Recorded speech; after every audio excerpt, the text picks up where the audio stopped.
Tous les jours à midi, Jean-Luc Reichmann s'invite dans les foyers français grâce à son émission Les 12 coups de midi. Très apprécié, le programme n'est cependant pas à l'abri des critiques et des polémiques.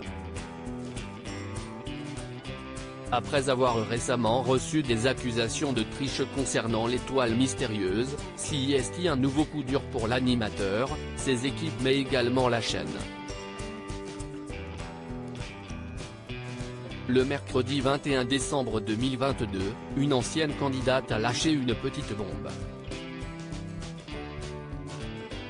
Interrogée par nos confrères de La Voix du Nord, la jeune femme prénommée Fanny Fradin a assuré que son frère a été victime de discrimination.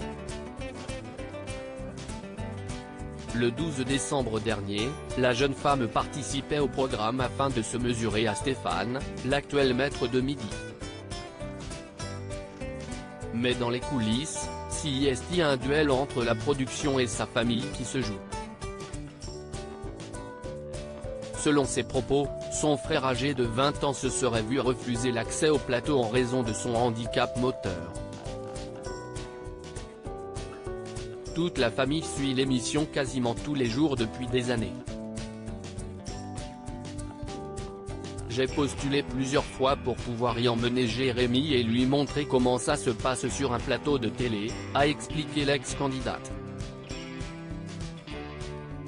Malheureusement, il semble que les choses ne se soient pas déroulées comme prévu. J'étais prête à ne pas tourner l'émission toujours dans les colonnes de La Voix du Nord, Fanny Fradin dévoile que la production aurait avancé des prétextes de sécurité. Selon eux, un spectateur qui ne peut pas marcher aurait représenté un risque, pour lui-même, en cas d'incendie sur le plateau.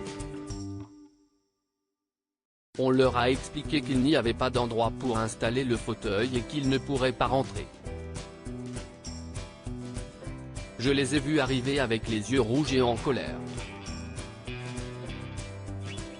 Ils m'ont tout expliqué et j'étais prête à ne pas aller tourner l'émission, a poursuivi la jeune femme. Également interrogée, Francky, la mère de la candidate, a confié avoir été très surprise, on ne devrait plus être confronté à ce genre de situation en 2022. CIST symbolique d'un manque de prise en compte des personnes handicapées en France même s'il existe des lois pour éviter ça. De son côté, Fanny s'est montrée intransigeante, notamment compte tenu du fait que Jean-Luc Reichmann a également une sœur handicapée. Ce n'est vraiment pas une émission où on aurait pensé vivre ça, elle prône une tolérance que nous n'avons pas vue, a-t-elle conclu. Depuis, la production a tout de même présenté ses excuses à la famille.